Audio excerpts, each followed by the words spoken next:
अच्छा, जब भी ऑटोकैड से कोई प्लान लेकर जाएंगे पहले फ़ोटोशॉप पे, तो उसके लिए प्रिंटर चाहिए होगा। प्रिंटर एक दफ़ा ऐड होता है, उसके बाद दोबारा ऐड नहीं होता। जब ऑटोकैड अगर अनइंस्टॉल किया तो फिर दोबारा ऐड होगा। तो पहले प्रिंटर इंस्टॉल करना सीख लेते हैं। टूल में जाएंगे, विज़ार्ड में जाएंगे और ऐड प्लॉटर, और इसके अंदर कुछ नहीं करना है, सिर्फ नेक्स्ट नेक्स्ट करते जाना है। सिर्फ एक जगह के ऊपर प्लॉट टू फाइल पे क्लिक करना है यहाँ, और ये नेक्स्ट किया। उसके बाद यहाँ पे इसने नाम पूछा, मैंने इसको नाम दे दिया EPS और नेक्स्ट कर दिया। ये कह रहा है कि पहले से बना हुआ है, तो मैंने अपने लिए पहले से बनाया हुआ है। उसके बाद नेक्स्ट के बाद फिनिश होगा और ये प्लॉटर ऐड हो जाएगा। एडोब का प्लॉट, एडोब का नहीं, ये EPS बनाता है। EPS भी एक फ़ाइल फॉर्मेट है और ये यहाँ पर मौजूद है। ठीक तो है, बताओ तो दोबारा क्या एक दफ़ा दोबारा इसको करो ना। टूल में गए, विज़ार्ड में गए, ऐड प्लॉटर, नेक्स्ट नेक्स्ट करते रहे। सिर्फ एक, इसमें कुछ नहीं करना, किसी को नहीं छेड़ना है, सिर्फ नेक्स्ट कर देना है, पक्की बात है। पक्का। और यहाँ पे प्लॉट टू फाइल पे क्लिक करना है, सिर्फ और नेक्स्ट करके नाम देना है। और उसके बाद अब ये प्लान है, और जो कि कंप्लीट प्लान है, ये इसको फ़ोटोशॉप पे ले जाना है। सिर्फ और सिर्फ इसका टेक्स्ट ले जाना है और इसकी लाइन ले जानी है। तो फ़ोटोशॉप पे ले जाने से पहले इसमें थोड़ा काम होगा। वो काम क्या होगा? हैच भी ले जाते हैं ना, हैच नहीं, हैच नहीं ले जाते। इसमें से बाद दफ़ा ये होता है फर्नीचर ले जाते हैं, फर्नीचर को सिलेक्ट कर करके और वहाँ शेड वगैरह देते रहते हैं। लेकिन फ़िलहाल हम इसमें सिर्फ वॉल्स, विंडोज़, डोर और टेक्स्ट लेकर जाएंगे। वो भी ले जाए फर्नीचर नहीं, वो वहाँ पे अभी सीख रहा है ना, तो फिर मसला होगा। उसके लिए अब मैं ये करता हूँ कि जो एक्स्ट्रा लेयर्स हैं उनको बंद कर रहा हूँ।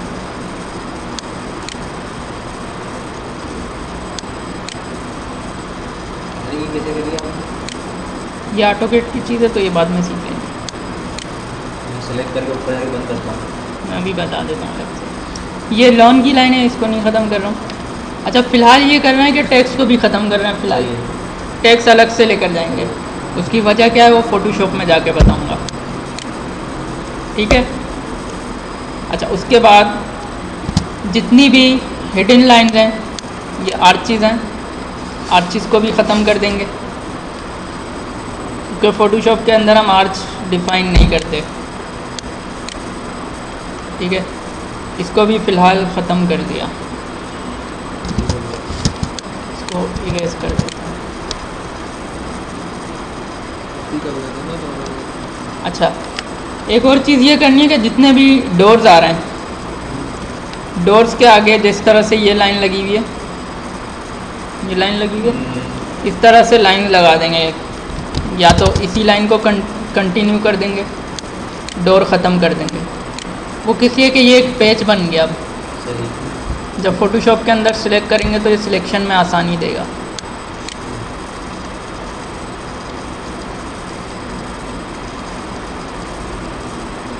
जितनी भी ये डोर की लाइंस आ रही हैं सब।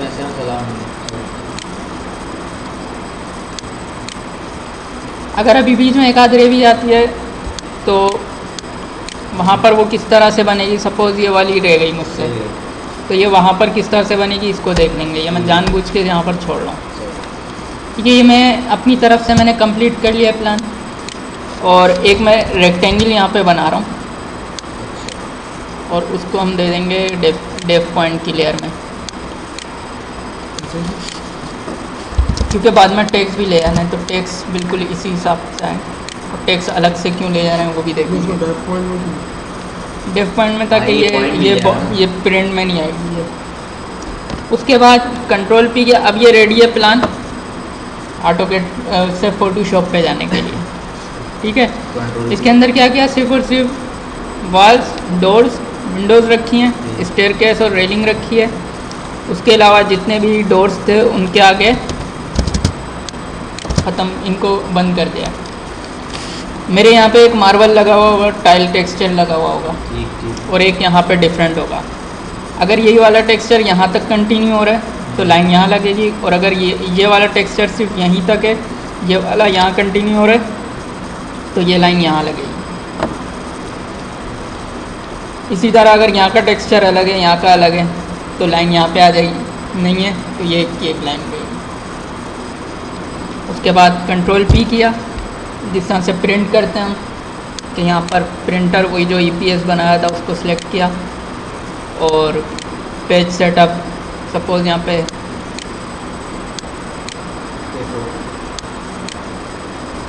विंडोज़, अब विंडोज़ जो है वो इस कॉर्नर से लेके इस कॉर्नर तक डिफाइन की, और फ़िलहाल इसको फिट टू पेपर कर रहे हैं, सेंटर कर दिया, और इन चीज़ों को मैं नहीं छेड़ रहा हूँ, सिर्फ इसको मोनोक्रोमेटिक कर दिया। जो प्रिंट सेटअप होता है ऑटोकैड में सारा वही है, ये सब कुछ रिव्यू करके देख लिया, ठीक है। इसके अंदर डिफ़ाइन हुआ है, लाइन थिकनेस वगैरह डिफ़ाइन हुई है। राइट क्लिक किया, प्लॉट कर दिया, तो वहाँ प्लॉट टू फाइल पे क्लिक किया था हमने, तो इसलिए ये यहाँ पे फॉर्मेट भी बता रहा है EPS का। इसको मैंने कर दिया प्लान के नाम से। उसके बाद क्या किया, यहाँ पे जो टेक्स्ट की लेयर थी उसको खोल लिया, और टेक्स्ट की लेयर को करंट लेयर कर लिया। इसके अलावा जितनी भी लेयर्स थी उन सबको बंद कर दिया।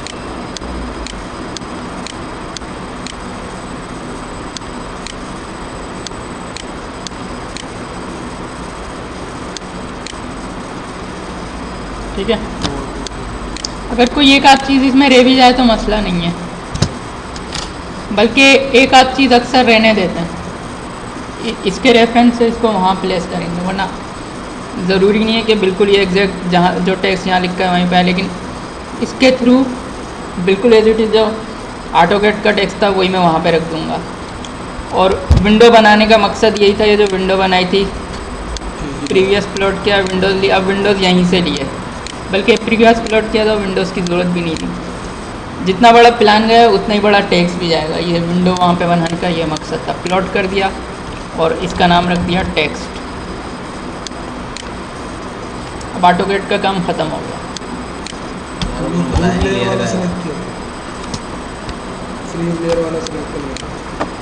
ठीक है, ये दो फाइल्स बनी है, प्लान के नाम से और टेक्स्ट के नाम से। फोटोशॉप खुला हुआ है, इसके अंदर सबसे पहले तो प्लान की लेयर लेकर आए। जब इसको खोलेंगे तो ये कुछ चीज़ें पूछ रहे हैं यहाँ पे, पेज सेटअप जो वहाँ दिया हुआ था पेज वही, इसमें किसी चीज़ को नहीं छेड़ना, सिर्फ ये देखना है कि यहाँ पे ये CMY के कलर मौजूद होना चाहिए, RBG ना हो। RBG और CMY, क्योंकि RBG जो है, RBG लेज़र कलर के लिए होता है, लेज़र प्रिंट जब निकालते हैं। हमारे यहाँ जो प्लॉटर होते हैं वो लेज़र प्लॉटर नहीं होते, इंकजेट होते हैं, तो इसलिए RBG से जो कलर यहाँ दिख रहा होगा, प्रिंट जब निकलेगा तो वो उससे थोड़ा डल हो रहा होगा। CMY के इसको रखेंगे, सिर्फ ये चेक करना है, रेजोल्यूशन 72 होनी चाहिए, CMY के कलर होना चाहिए। 72 से ज़्यादा रेजोल्यूशन होगी फाइल हेवी होगी बेकार में।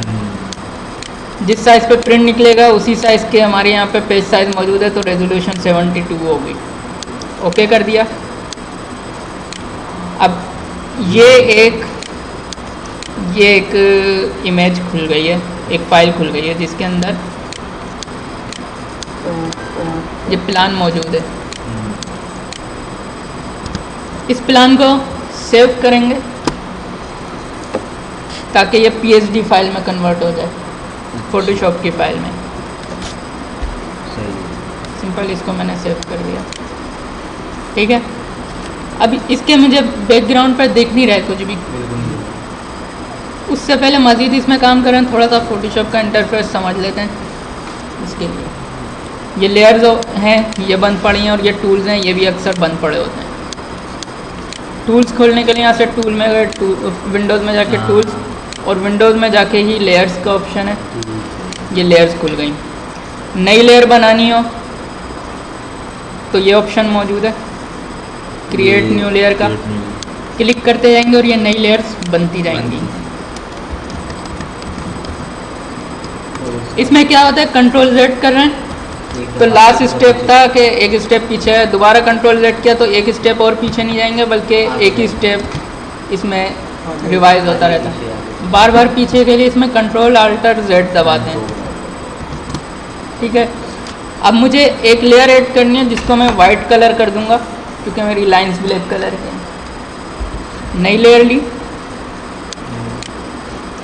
और यहाँ पे जो दो कलर्स मौजूद हैं, एक डिफ़ॉल्ट में ये होते हैं ब्लैक और वाइट। फ़िलहाल इन कलर के चक्कर में नहीं पड़ रहा है, सिर्फ ये देखते हैं वाइट कलर कैसे आएगा। वाइट कलर पीछे तो कंट्रोल और बैक स्पेस से ये वाइट कलर आ गया। जो मेरी लाइंस हैं वो सारी छुप गई। वो क्यों छुप गई कि जो लेयर है ये नीचे आ गई। मैं चाहूँ तो यहाँ डबल क्लिक करके इसको अपनी प्लान का नाम भी दे सकता हूँ, क्योंकि अभी मेरी बहुत सारी लेयर्स बन जाएंगी तो मुझे वो लेयर ढूंढने में मुश्किल होगी। और इसको मैं ड्रैग करके नीचे ले आया। अब दूसरा काम है कि इसके ऊपर टेक्स्ट रखना है। इसी तरह टेक्स्ट की ईपीएस खोल लेंगे। सब कुछ वो ये 11 17 साइज 72 CMY के। और इसको कुछ नहीं किया, टूल हमारा ये वाला सिलेक्ट होना चाहिए, मूव टूल, और इसको पकड़ के यहाँ पर ले आए। इस फाइल का काम भी ख़त्म। अब इसको बिल्कुल या तो अंदाजे से ये कर दिया मैंने, ठीक है, ये अंदाजे से कर दिया। लेकिन अगर एग्जैक्ट करना है बिल्कुल जो वहाँ पर था तो ये जूम टूल है। यहाँ जहाँ पे ये मैंने रेफरेंस रखा था अपना, इस जगह को मैंने चाहूँ तो मैं इसको मैक्सिमम जूम कर लूँ। मैक्सिमम जूम की निशानी है कि जो जूम का निशान है इस पर ना प्लस आ रहा है ना माइनस आ रहा है। जूम करने के बाद मूव कराने के लिए मूव टूल है। और ये टेक्स्ट की लेयर, थर्ड लेयर जो हम लेके आए थे वो सेव है। ये मूव करा रहा हूँ मैं और मैंने इसको ये यहाँ रख दिया। वापस जूम टूल सेलेक्ट किया, right click, fit to screen. अब ये एग्जैक्ट जो ऑटोकैड में पोजीशन थी वही टेक्स्ट ही यहाँ पर है। ठीक है, ये फटा हुआ आ रहा है। इसको राइट क्लिक करके फिट टू स्क्रीन का एक्चुअल पिक्सल कर लिया तो ये एक्चुअल साइज है इसमें। प्रिंट के बाद भी ये ऐसे ही दिखेगा। अब कोई सवाल ये होता है कि हम इन दोनों को अलग अलग क्यों लेकर आएँ। उसका जवाब आगे जाके मिल जाएगा। इसको भी हम डबल क्लिक करके टेक्स्ट कर लेते हैं।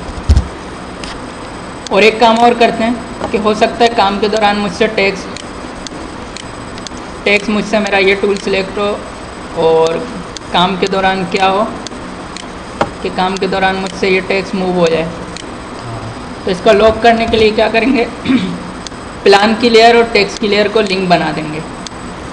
कोई भी एक लेयर सिलेक्ट हो, या तो ये सिलेक्ट हो तो यहाँ क्लिक कर देंगे, या फिर ये सिलेक्ट हो तो यहाँ क्लिक कर देंगे। इनके दरमियान एक चेन बन जाएगी। अब अगर मैं मूव कराऊंगा तो दोनों एक साथ मूव हो रही हैं। कंट्रोल Z किया और ये अपनी जगह पे वापस आ गया। ठीक है, अब ये मेरी 3 लेयर्स हैं कि जो तकरीबन हर फोटोशॉप की हर फाइल में शुरू में यही काम होता है। इसको मैंने सेव कर लिया, कंट्रोल S किया, ये सेव हो। अब जो काम है, सबसे पहला काम जो है, यहाँ पे मेरे पास एक शायद कोई पड़ी हो ड्राइंग जिससे हमें पता चले कि काम करना क्या क्या है फ़ोटोशॉप में। ये मौजूद है। वॉल्स को ब्लैक कलर करना है, विंडोज़ को ब्लू करना है, और ये जो ये मौजूद है रेलिंग, इसको ऑरेंज कलर कर देना है। पहला स्टेप तो ये। दूसरा स्टेप ये, जितने भी बाथरूम हैं और इनमें अलग अलग टेक्सचर डिफ़ाइन करना है, और फिर फर्नीचर ला के रखना है। सब में यही काम है। जो टेक्स्ट लिखा हुआ है ये फ़ोटोशॉप का टेक्स्ट है, लेकिन टेक्स्ट हम वहाँ से ले आए तो हमारी मेहनत बच गई। तो पहला काम क्या है, इनमें कलर करना है, वॉल में। अब वॉल में कलर करने के लिए हमें ये सिलेक्ट करना होगा। ये जो पेज है, उस पेज को सिलेक्ट करने के लिए एक और टूल है मैजिक वॉन्ड के नाम से। ये टूल असल में करता क्या है कि एक ख़ास पेज सिलेक्ट कर लेता है। मैजिक वॉन्ड सिलेक्ट किया, सिलेक्शन का टूल है ये। अब मैं जहाँ भी क्लिक करूँगा, अगर मैंने यहाँ क्लिक किया है इस जगह, तो इसने क्या किया, पेज सिलेक्ट नहीं किया। इसको ये जो बाथरूम का पेज बन रहा है ये सिलेक्ट करना चाहिए था, लेकिन असल में इसने पेज सिलेक्ट कर लिया है। इसको आउटलाइन जहाँ जहाँ मिली इसने कर लिया। इसको आउटलाइन कहाँ मिली, यहाँ क्लिक किया था मैंने, ये टेक्स्ट के अलावा इसको जितनी भी आउटलाइन मिली इसने सेलेक्ट कर ली। लेयर को अब ये जो सिलेक्शन हो गई, मैंने सिलेक्शन को ख़त्म करना है, मुझसे गलत सिलेक्शन हो गई है। हाँ तो कोई भी चीज़ सिलेक्ट हो उसको ख़त्म करने के लिए Deselect। कंट्रोल राइट क्लिक करके डीसिलेक्ट, या फिर इसकी शॉर्ट की है कंट्रोल डी। और ये बाथरूम का पेज क्यों नहीं सिलेक्ट हुआ? हाँ क्योंकि मैं प्लान की लेयर पे मौजूद नहीं था जिस पे बाथरूम की लाइंस मौजूद हैं। मैं तो मौजूद था टेक्स्ट की लेयर पे। तो ये ख्याल रखना है कि ये एक्टिव होनी चाहिए। चाहूँ तो मैं इसको नीचे ले आऊँ ताकि ये सबसे ऊपर रहे, मैं डायरेक्ट इसी के ऊपर जाऊँ। अब जब मैंने यहाँ क्लिक किया, सेम जगह पे क्लिक कर रहा हूँ लेकिन लेयर डिफरेंट सिलेक्ट है, तो इसने ये सिलेक्ट किया। ये इसको ये पेज मिल रहा था, इसको थोड़ा सा जूम कर लेते हैं, ठीक है।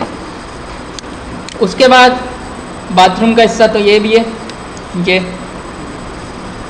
तो मैं इसको भी ले लेता हूँ। इसको मैंने क्लिक किया, पिछली सिलेक्शन ख़त्म हो गई। यहाँ क्लिक किया, वापस वो सिलेक्शन ख़त्म हो गई। तो इसका तरीक़ाकार क्या है कि अभी इस मैजिक के साथ, छड़ी के साथ कुछ निशान बना हुआ नहीं आ रहा, तो उसके लिए ये add to selection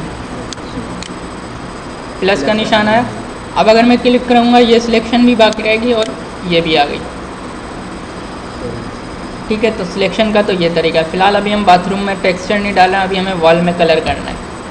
control D किया, जूम टूल लिया, राइट क्लिक करके फिट टू स्क्रीन किया, बल्कि थोड़ा सा इसको जूम कर लिया। बाद दफ़ा ये लाइन टूटी हुई हैं तो उसमें घबराने की ज़रूरत नहीं है, ये जूम करते हैं और सही हो जाता है। मेरा ये सिलेक्ट था फर्स्ट टाइम न्यू सिलेक्शन। अगर मैं यहाँ क्लिक करता, जो पेज सिलेक्ट हुआ, फिर यहाँ क्लिक करता, बार बार हर एक को कलर देना पड़ता।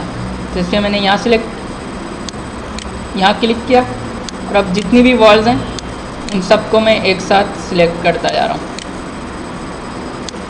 अगर कैड में लाइनें टूटी हुई तो वो खत्म पड़ेगा। अगर लाइनें टूटी होंगी कैड में तो सिलेक्शन अगर यहाँ से टूटी हुई है हाँ। तो वो सिलेक्शन इस तरफ बढ़ जाएगी, ये भी सिलेक्ट हो जाएगा। जहाँ पे उसको आउटलाइन मिलेगी वो सिलेक्ट कर लेगा। तो प्रिंट में जुड़ी भी नहीं आएगी किसमें? प्रिंट में नहीं, जितना अच्छा कैड का प्लान बना हुआ होगा ना, अगर मेरी लाइन कहीं से टूटी हुई है तो मसला ही करेगी। इसीलिए जितनी भी डॉटेड लाइन है उनको फोटोशॉप में डॉटेड नहीं रहने देते। इसको पीडीएफ में क्यों नहीं लेकर आए? पीडीएफ में क्यों नहीं लाए?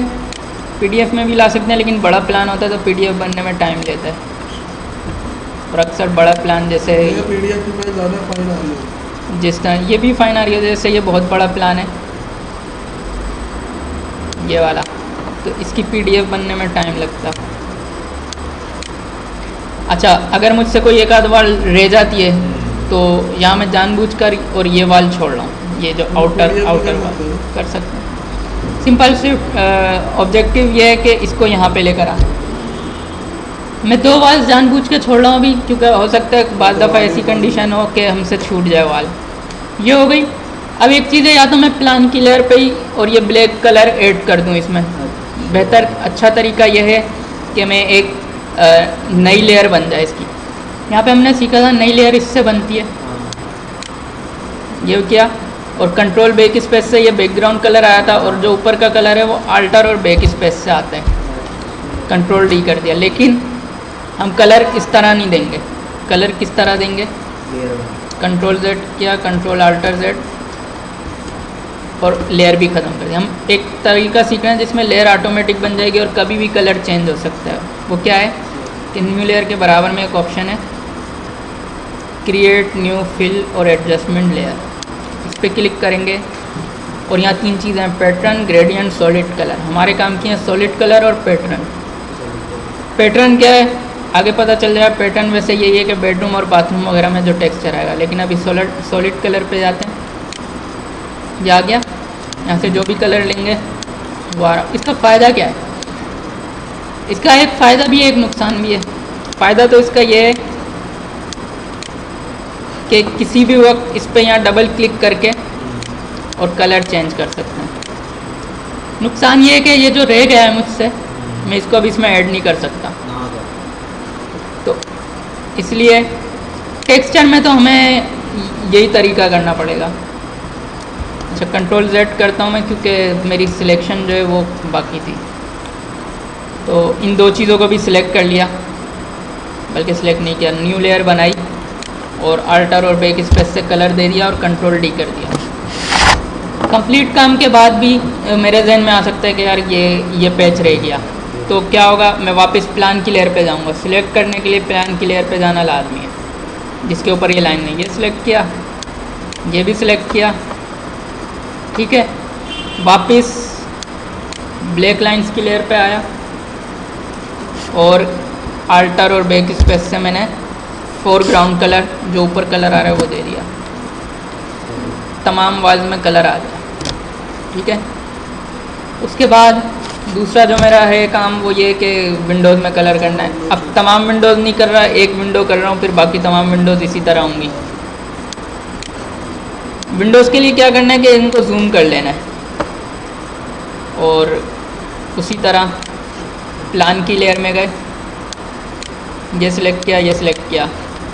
उसके बाद ये टूल है, हैंड टूल से मैंने अपनी विंडोज़ को मूव किया, फिर वापस ये सिलेक्ट किया। सही है, दो अब मुझे बार बार टूल्स चेंज करना पड़ा है, तो टेम्परेरी तौर पे हैंड टूल एक्टिव करने के लिए कोई भी टूल सिलेक्ट और स्पेस बार दबाऊंगा, वो टूल एक्टिव हो जाएगा। जहाँ स्पेस बार छोड़ा, हैंड टूल ख़त्म, स्पेस बार दबाया, इसको इधर लाया, स्पेस बार छोड़ा, ये किया और नई लेयर बनाई। नई लेयर बना के अब मैं इस पर क्लिक करूँगा, ये विंडो खुल गई और यहाँ से मैंने ये जो भी कलर मैं देना चाह रहा हूँ अपनी विंडोज़ के लिए, ओके किया और अल्टर और बैक स्पेस कर दिया और ये कंट्रोल डी किया, सिलेक्शन ख़त्म।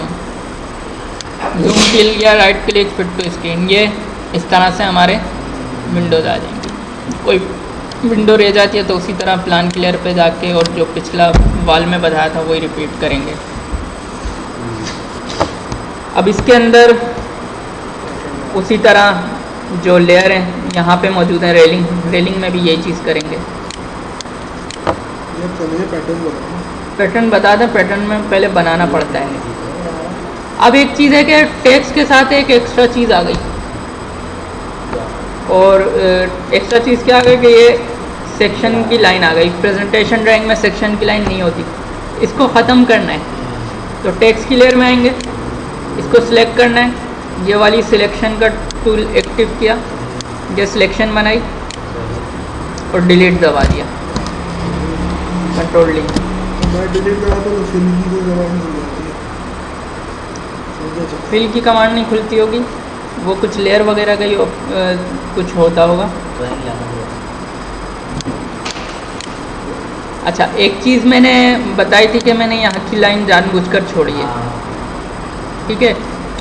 तो अब मैंने ये लाइन यहाँ पर लगानी है, क्योंकि मैं जब पैच यहाँ का बनाऊँगा तो वो बाहर निकल जाएगा। प्लान के ऊपर मैं मौजूद हूँ, ये यहाँ तक आ गया, मुझे तो ये यहाँ तक का सिलेक्ट करना था। तो ये मेरी गलती है, इसको सुधारने के लिए गलती को और क्या करूँगा, मैं कोई भी एक बड़ी लाइन जो मुझे लगता है, छोटी लाइन से भी काम हो सकता है, मसलन ये छोटे गेट की लाइन है, यहाँ पे मुझे लाइन लगानी है। प्लान की लेयर पे हूँ मैं यहाँ पे आया, ये लाइन भी ले सकता हूँ मैं, मुझे कोई एक लाइन चाहिए बस। वही सिलेक्शन का टूल लिया मैंने और ये सिलेक्शन बनाई, चाहे थोड़ी बड़ी हो, ब्रश से ही बना सकते हैं, आसान तरीका है। कंट्रोल सी और कंट्रोल वी, जब कंट्रोल वी करूँगा तो ये एक नई लेयर बन गई मूव टूल से। इसका मतलब ये इसकी एक अलग लेयर बन गई। इसको मैंने मूव कराया, स्पेस बार दबा के आर्जी तौर पे हैंड टूल एक्टिव किया और इसको मैं मूव कराता हुआ और ये यहाँ पर लाया और इसको यहाँ रख दिया। चाहूँ तो मैं जूम मैक्सिमम करके और इसको यहाँ ला सकता हूँ, लेकिन ये तो दूसरी लेयर बन गई। दूसरी लेयर पे। अब क्या होगा, जब मैं प्लान पे जाऊँगा, जब मैं प्लान पे आया और मैंने ये पेज सिलेक्ट किया तो भी फ़र्क नहीं पड़ा, कंट्रोल दिया कि क्या, क्योंकि ये अभी दूसरी लेयर पे है, ये दूसरी लेयर पे वो भी सिलेक्ट करना। तो उसके लिए क्या करना पड़ेगा, मुझे इस लेयर पे जाना पड़ेगा जिस लेयर के ऊपर ये लाइन मौजूद थी। इस लेयर पे आया, ठीक है, और देख लिया कि मैं इसी लेयर पे आया हूँ ना, ये आई का जो निशान है इसको बंद किया तो इसी लेयर पे आऊँ। लेयर में गए, और मर्ज डाउन, मर्ज डाउन। इसकी शॉर्ट की है कंट्रोल ई। मर्ज डाउन का मतलब ये अपनी से नीचे वाली लेयर के साथ मर्ज हो जाए। ये बढ़िया है। ठीक है, इसके बाद अगर हम वो ब्रश से बना लेते तो जल्दी बन जाए। नहीं ब्रश से क्या होता है कि वो फिर इंटेंसिटी ये लाइन डार्क आती। मेरा ब्रश बाद से। में डिलीट करना हो तो लाइन करना। अब जब मैं सिलेक्शन बनाऊंगा तो अब ये पेज सिलेक्ट होगा। कंट्रोल ई। इससे क्या हुआ, ये सीखने से कि आगे कभी भी कोई एडिटिंग होती है तो अच्छा। अब एक सवाल यहाँ पे कर अपना क्लियर कर लेते हैं, उसके बाद पैटर्न पे चलते हैं। सवाल ये था कि मैंने ये टेक्स्ट अलग लेयर पे क्यों लिया। कुछ देर के लिए मैं ये टेक्स्ट को मर्ज डाउन कर रहा हूँ। कुछ देर के लिए वापस नहीं हो सकता। हाँ वापस कंट्रोल Z करेंगे वापस हो जाएगा। ठीक है, अब ये एक ही लेयर पे हो गया टेक्स्ट और ये एक ही लेयर पे हो गया। अब जब मैं W दबाऊंगा और मैंने ये पेज सिलेक्ट करना है तो ये प्रॉब्लम आ रही है। इसको जो आउटलाइन मिली वो आउटलाइन ये मिली है, ये मिली और साथ में ये भी आउटलाइन में से कट हो गया। तो जब मैं टेक्सचर दूंगा तो वो इसके अंदर नहीं आएगा। एड सिलेक्शन करेगा ना वो फिर मसला ही हुआ है, सिलेक्शन ही करते रहेंगे। पहले ही मिस करके कंट्रोल Z किया, कंट्रोल अल्टर Z। पहले ही मिस करके ले आते, क्या पहले ही साथ ले आते टेक्स्ट और नहीं, तो ये गलती है ना, टेक्स्ट को सिलेक्ट नहीं होना चाहिए था। आउटलाइन इसकी इस तरह से सिलेक्ट होनी चाहिए थी। ये अभी टेक्सचर कर लेते हैं, ये चीज़ फिर और क्लियर हो जाएगी। अच्छा, टेक्सचर हम करेंगे कैसे। इसके अंदर सपोज़ मेरा ये रूम है और कोशिश करके जितने रूम हो सबको अलग अलग टेक्सचर देना है। ये नहीं कि ये रूम है इसमें और इस रूम में एक जैसा टेक्सचर है तो सबको एक साथ सिलेक्ट करके फिर ही दें, क्योंकि हो सकता है बाद में मुझे क्लाइंट कहे कि इसका टेक्सचर चेंज कर दो। चेंज करूँगा दोनों का हो जाएगा। यहाँ क्लिक किया और साथ में इसको एड पे यहाँ टिक लगाओ, ये टिक हमेशा लगा होना चाहिए। यहाँ क्लिक किया, ये सिलेक्शन हो गई मेरी। यहाँ पे मैं गया और ये पैटर्न का ऑप्शन था।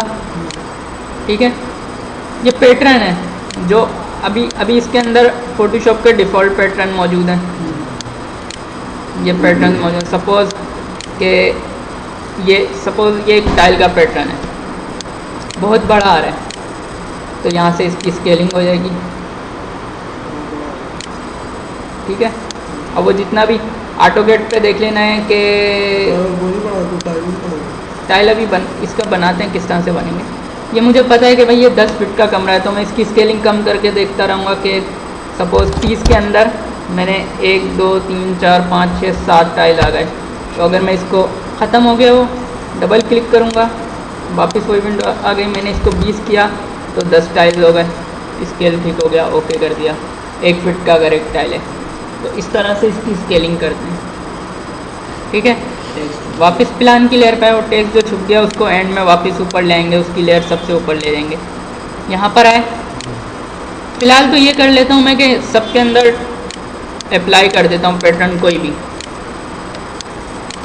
जो मैं करता हूँ, मैं जिस तरह से काम करता हूँ वो ये तरीका है। 20 किया, ओके किया, जब ये तमाम अप्लाई हो जाएंगे फिर एंड में सब पे डबल क्लिक कर करके यहाँ डबल क्लिक किया, इसको चेंज कर दिया। सपोज ये हमारे सारे अप्लाई हो गए तो एंड में फाइनली टेक्स्ट की लेयर को ऊपर ले आएंगे। ये टेक्स्ट ऊपर आ गया। मिक्स क्यों किया, मर्ज क्यों किया ना फालतू। मर्ज में ये बता रहा था, अगर मर्ज किया हुआ होता तो ये जो बी और डी के जो ये पैचेज आ रहे हैं इनके नीचे ये टेक्स्ट ये नहीं आ रहा होता, तो इसलिए हम अलग अलग लेयर में लेके आए थे। अब ये तो डिफ़ॉल्ट इसके अपने टेक्सचर थे, हमें तो चाहिए टाइल वगैरह के टेक्सचर, तो वो हमें बनाने पड़ेंगे।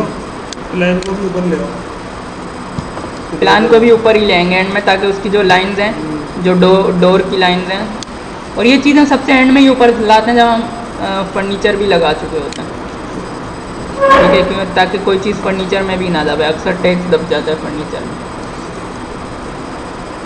ठीक है, ये इनको हम कभी भी ऊपर नीचे कर सकते हैं, कुछ भी कर सकते हैं। जो किचन है, किचन के अंदर इसको ये जो काउंटर देंगे इसका टेक्सचर ऊपर रखेंगे ताकि जब शेडो गिराएं, शेडो का ऑप्शन भी इसके अंदर मौजूद है। बल्कि एक काम करते हैं कि शेडो के लिए हम इन दोनों को भी टेक्सचर अप्लाई कर देते हैं, चाहे कोई सा भी कर दें, ताकि शेडो जब सीखेंगे तो और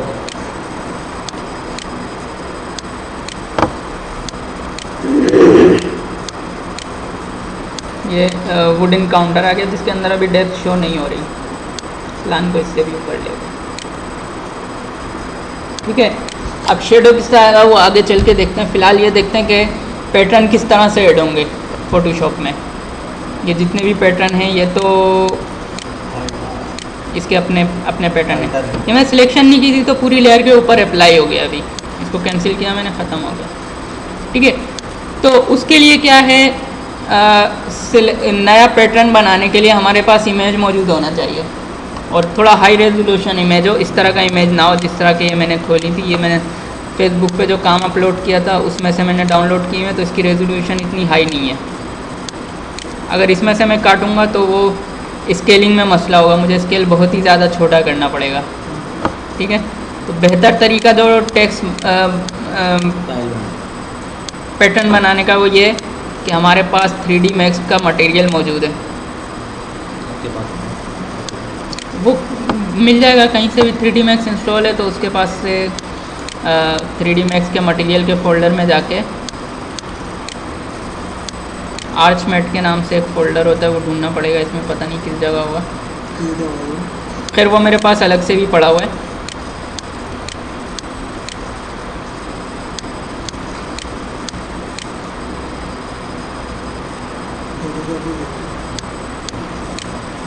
ये तो इसकी फ़ोटोशॉप की फर्नीचर की फ़ाइल है। खैर वो अलग से अब पता नहीं कहाँ पर होगा, मुझे याद नहीं है ठीक से। सपोज़ हम इसी को उठा लेते हैं, इसी प्लान को उठा लेते हैं, इसी से हम वो बना लेते हैं अपना टेक्सचर। इस प्लान को खोला मैंने, ठीक है, खोल कर और इसको जूम कर लिया। यहाँ मैं 3 तरह के टेक्सचर सिर्फ बना रहा हूँ, बाकी तरीका बता दूँ वही होता है। हाई रेजोल्यूशन इमेज होगी तो ज़्यादा अच्छा है। इसमें यह है कि मुझे सिलेक्शन बनानी पड़ेगी, और अगर सिर्फ और सिर्फ टाइल का इमेज होता है जो टेक्सचर मौजूद होता है, रिविट के अंदर भी टेक्सचर मौजूद है, तो उसमें सिर्फ टाइल का इमेज खुलता है, कंट्रोल ए करते हैं और जो तरीका है नहीं, हमें सिर्फ इमेज चाहिए होती है जेपेग। ये टूल जो है सिलेक्शन का, इसको सिलेक्ट किया और यहाँ से मैंने कोशिश करके मैक्सिमम टाइल्स सिलेक्ट की। ये टाइल्स 4 टाइल्स मैंने सिलेक्ट कर ली। ठीक है, जितनी अच्छी सिलेक्शन होगी उतना ही रिज़ल्ट अच्छा आएगा। यहाँ पे मुझे मेहनत करनी पड़ी है सिलेक्शन बनाने के लिए।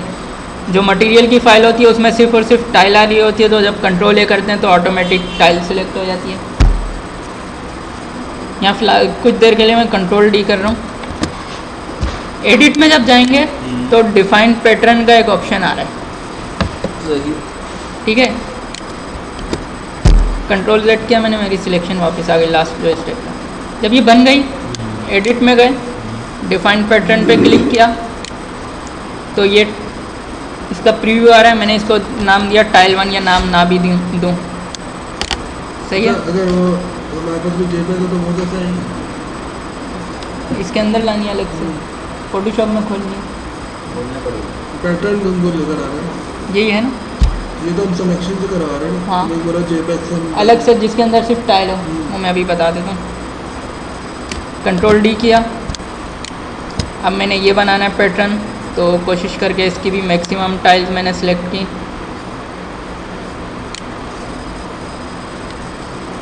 एडिट में गए, डिफाइन पैटर्न।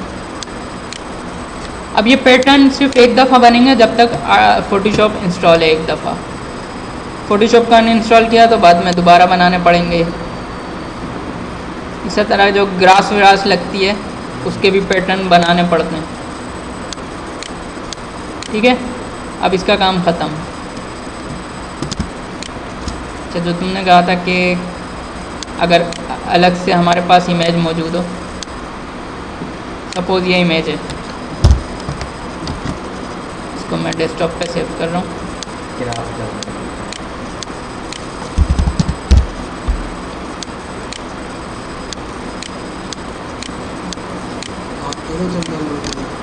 ये इमेज फाइल थी मेरे पास, मैंने नेट से डाउनलोड की, टाइल या मटेरियल किसी सॉफ्टवेयर में से उठाया, इसको मैंने ओपन किया।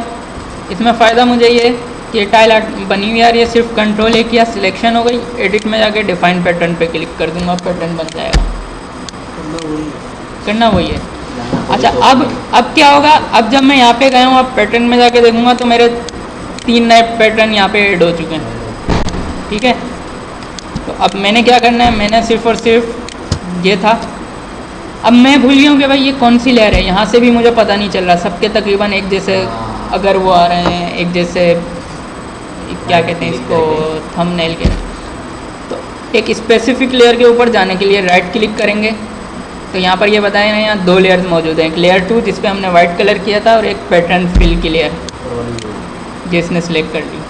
राइट क्लिक किया, अगर इसी लेयर पे गए, अगर इस जगह में राइट क्लिक करूँगा तो ये बता रहे हैं यहाँ टेक्स्ट की लेयर मौजूद है। तो मुझे यहाँ से जब मेरी 10,000 लेयर्स बन जाएंगी काम करते हैं, तो मुझे ढूंढने की ज़रूरत नहीं है। सीधा यहाँ राइट क्लिक किया, ये मेरी कलर की लेयर थी। ठीक है, मैं इस लेयर पे आया, राइट क्लिक करके डबल क्लिक किया, और मैंने बताया कि भाई ये मेरा रूम था, और इस रूम का ये 75 ये जो भी है, ये जो ब्लर आ रहा है, ये इस वजह से आ रहा है कि इमेज की रेजोल्यूशन अच्छी नहीं थी। अगर हम मटेरियल से उठाएंगे, रिवेट या मैक्स के मटेरियल से, तो ये ठीक आएगा। सपोज़ ये ठीक है। और एक चीज़ और कि यहाँ पे अगर मैं स्नैप टू ओरिजिन पे क्लिक कर दूँगा, तो यहाँ देखना इसके ऊपर क्या फ़र्क पड़ेगा कि जो पैटर्न है ये एक जगह से स्टार्ट हुआ है, तो एंड में जाके जो भी बच रहा होगा। ओके कर दिया, यहाँ पे आया, यहाँ का पैटर्न डिफरेंट था, ये वाला था यहाँ का पैटर्न। ठीक है,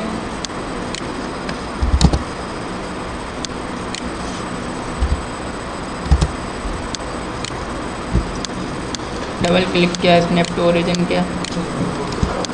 उसके बाद ये था लाउन। लाउन में भी यही वाला पैटर्न है, लेकिन इसका जो टाइल साइज़ है वो डिफरेंट है। डबल है इससे, तो वो 30 था, इसको मैंने 50 कर दिया। ठीक है, उसके बाद अब जिस तरह से ये पैटर्न दिए हैं, ये सब इसी तरह पैटर्न आएंगे।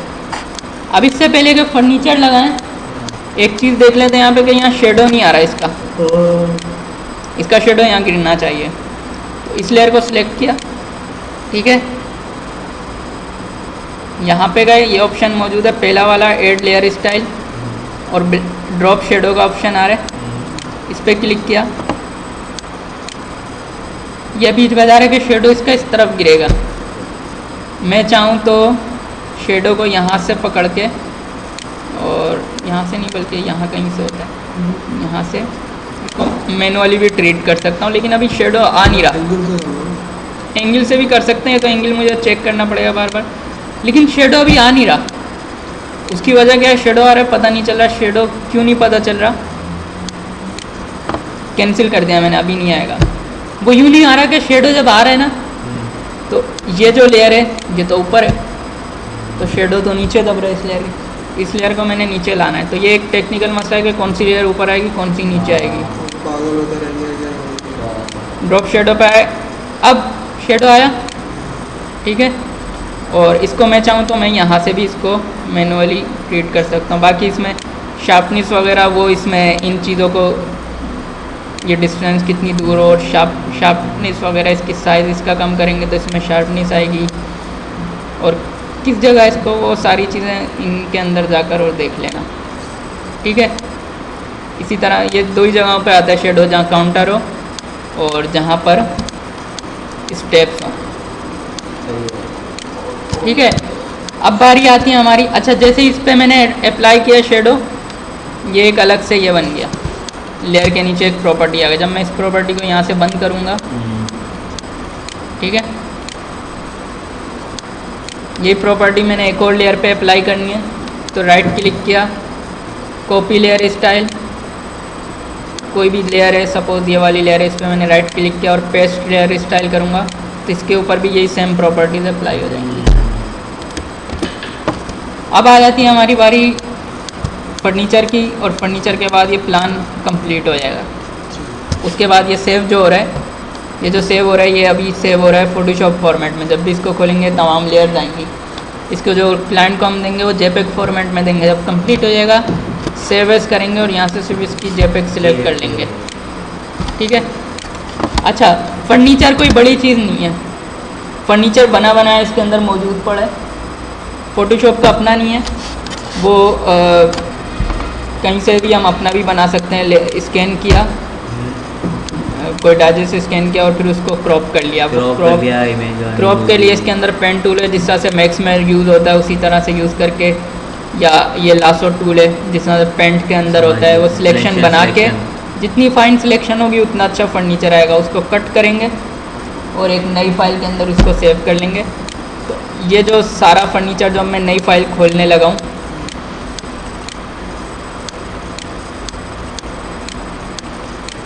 ये 23 MB की फ़ाइल है जिसके अंदर फ़ोटोशॉप का हर फर्नीचर मौजूद है, कार, बेडरूम का अलग, हर चीज़ का मौजूद है।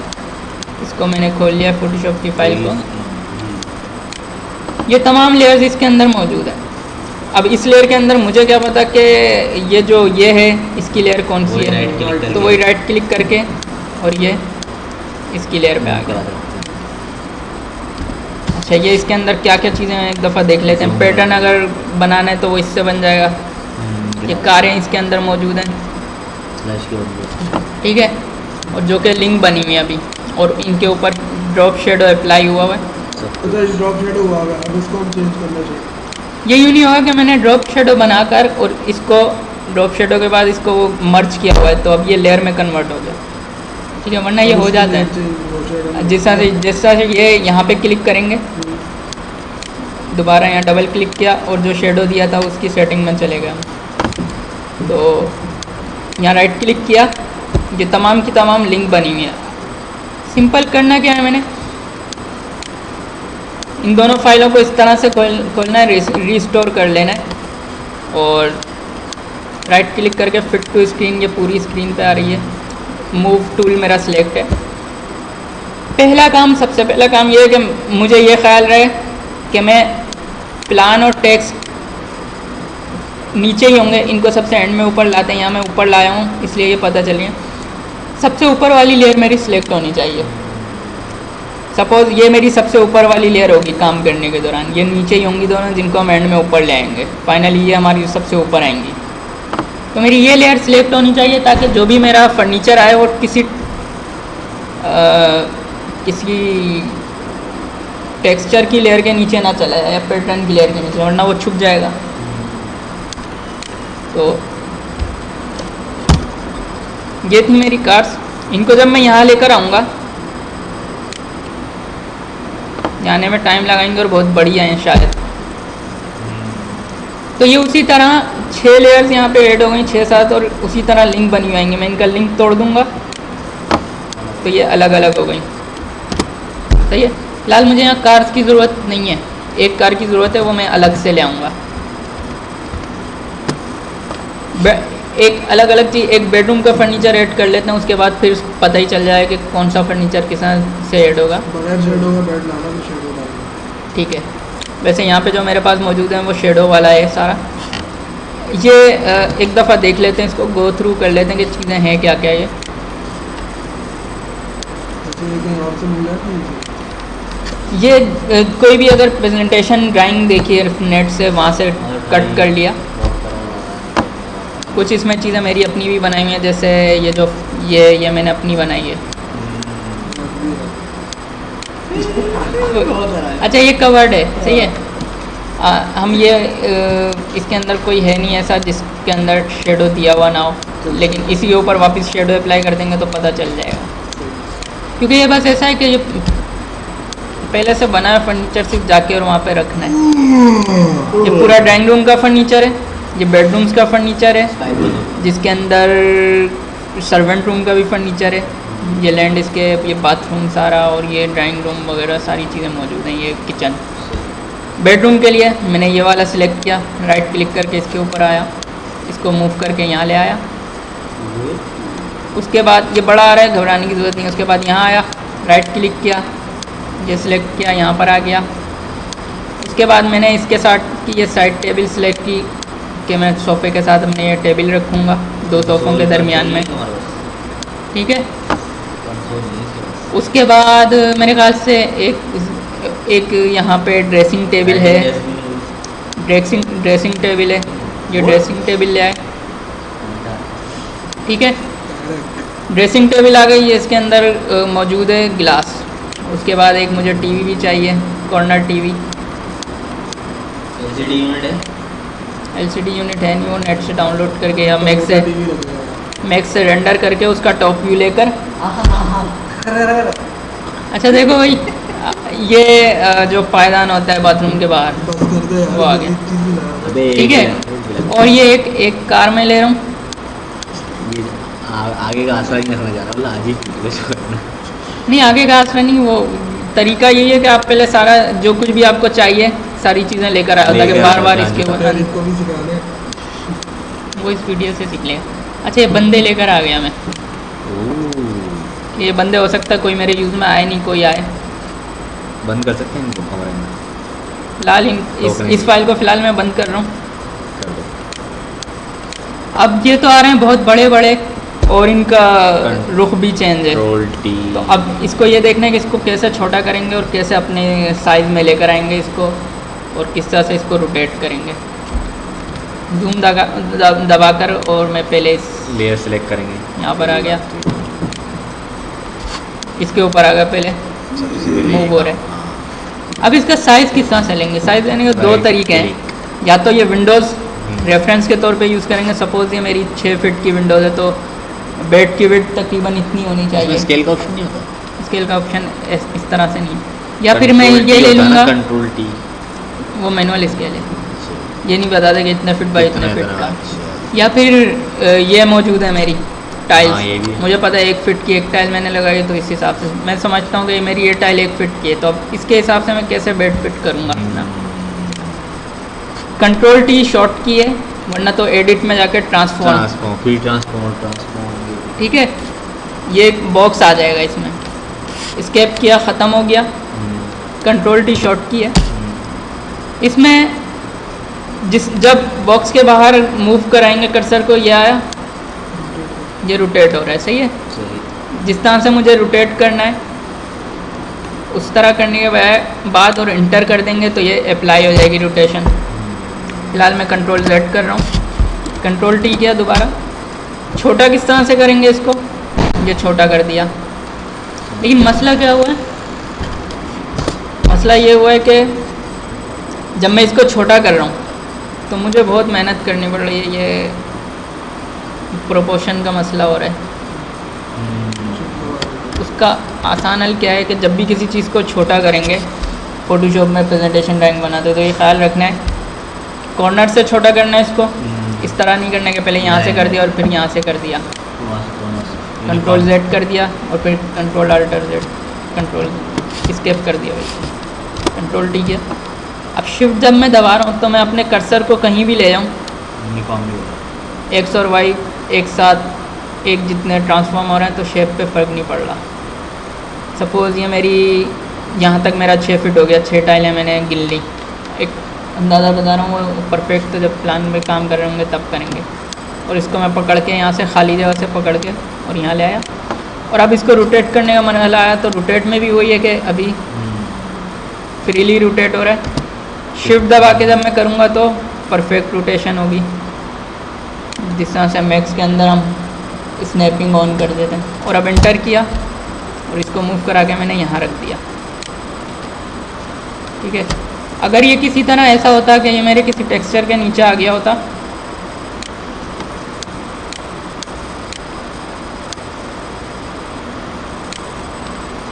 तो ये नीचे चला जाता। ये मौजूद है लेकिन नीचे चला जाता।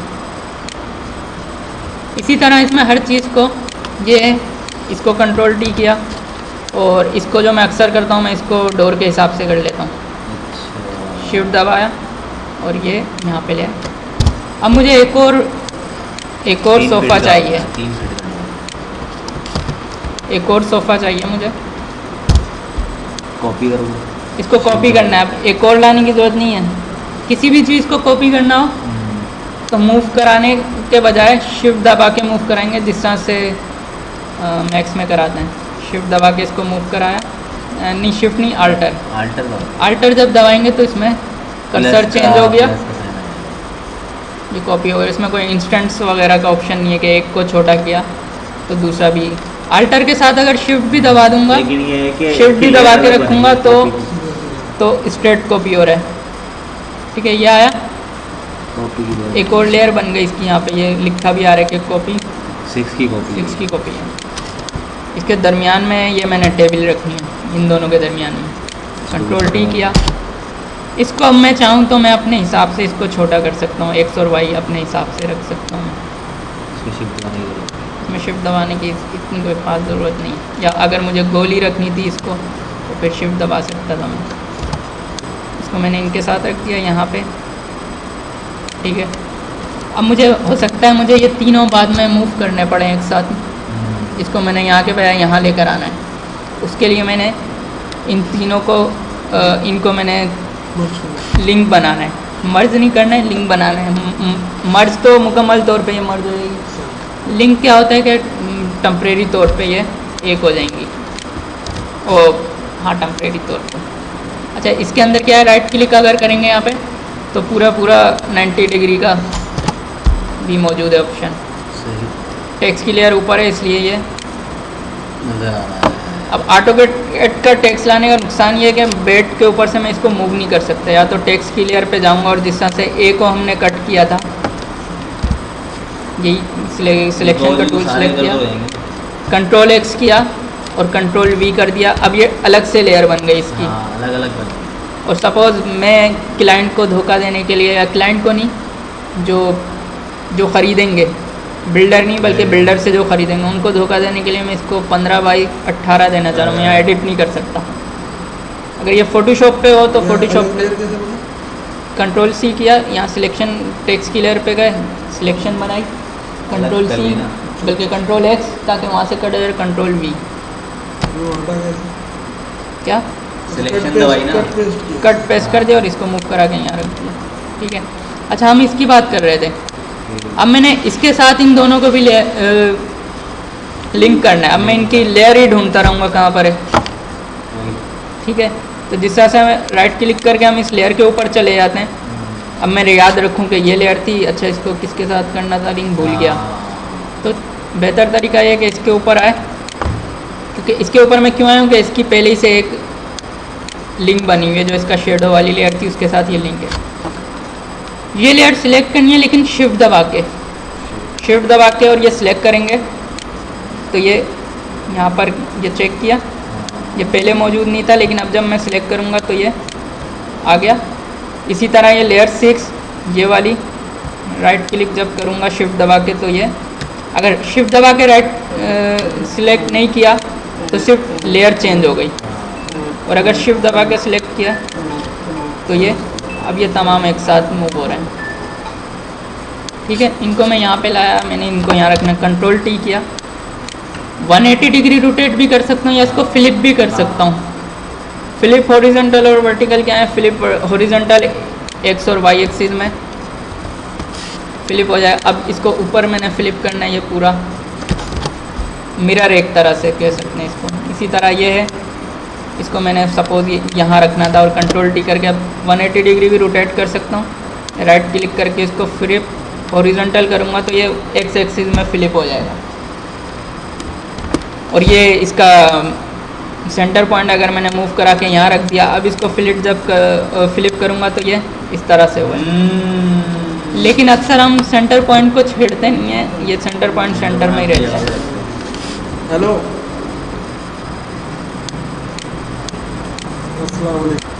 अब इस रूम को मैं थोड़ा जल्दी इसको जो है ना वो कर रहा हूँ फिक्स, ताकि इसको फिक्स करके और अगली फाइनल चीज़ के ऊपर जाएं और ये प्लान जो है फाइनल हो जाए।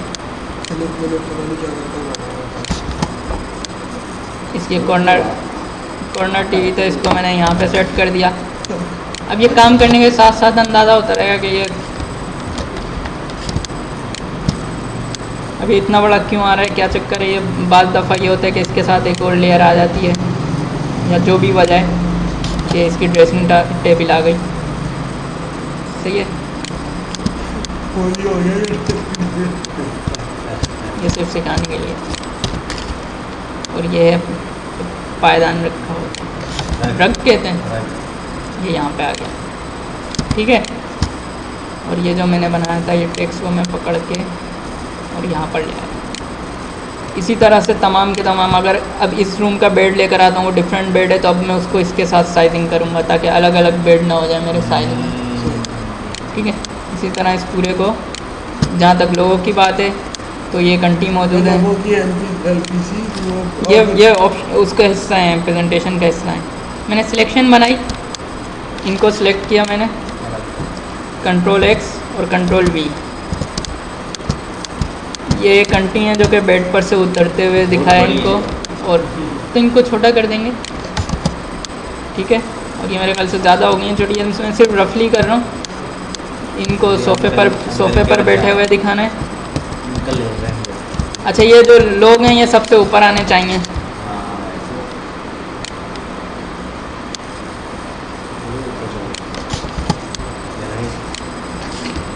ये बैठे हैं इसके ऊपर। अब ये जो सोफ़ों के दरमियान फासला कम है, सोफ़े और इसके दरमियान, इन दोनों को मैंने लेयर बना दिया, जो पर्सन बैठी हुई है आंटी, ताकि एक साथ मैं इनको मूव कर रहा हूँ और इसको कभी बड़ा भी कर सकते हैं। ठीक है, अब फाइनल चीज़ रह गई, कभी अगर ज़रूरत पड़ जाती है कि ऑटो के इसका फोटोशॉप का अपना टेक्स्ट, उसके लिए सबसे ऊपर की लेयर पे आए, सबसे ऊपर लेयर पे आए। फाइनली जब सब कुछ हो जाएगा, सब कुछ हो गया, तमाम के तमाम फर्नीचर रख लिए, टेक्सचर लगा लिए, तो उसके बाद टेक्स्ट की बारी आती है। टेक्स्ट का टूल मौजूद है, यहाँ से जाकर और मैंने ये सिलेक्ट कर लेना है। सिंपल क्लिक करूँगा तो यहाँ पर देखना एक लेयर ऑटोमेटिक ऐड हो जाएगी। जो भी मैं लिखूँगा वो यहाँ पर आ रहा है। तो कोई एक्स्ट्रा चीज़ बताओ, कोई एक्स्ट्रा चीज़ बताओ। एक्स्ट्रा नहीं, ये इंपॉर्टेंट चीज़ें पहले, बेसिक चीज़ें एक्स्ट्रा खुद आती रहेंगी। टेक्स्ट के अलावा कुछ चीज़ बताओ।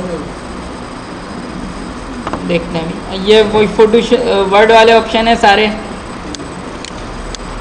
फॉन्ट, साइज, एडजस्टमेंट, जस्टिफिकेशन और ये कलर है। ठीक है, अब यहाँ पे मैंने लिख लिया कि ये बेडरूम है मेरा। कैप्स ऑन कर लेना, एंटर किया, इतने फिट बाई इतने फिट, और ये इसको मैंने सेंट्रलाइज कर लिया।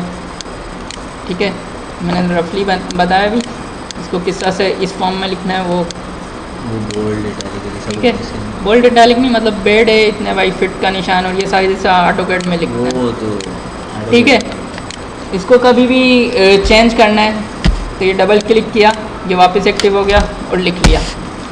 सिर्फ एक टेक्स्ट लिख लिया, उसके अंदर मेहनत कर ली, साइज वाइज सब कर लिया। अब आल्टर दबा के और इसको मूव कराता गया मैं, यहाँ पर रख लिया, यहाँ पर रख लिया, यहाँ पर।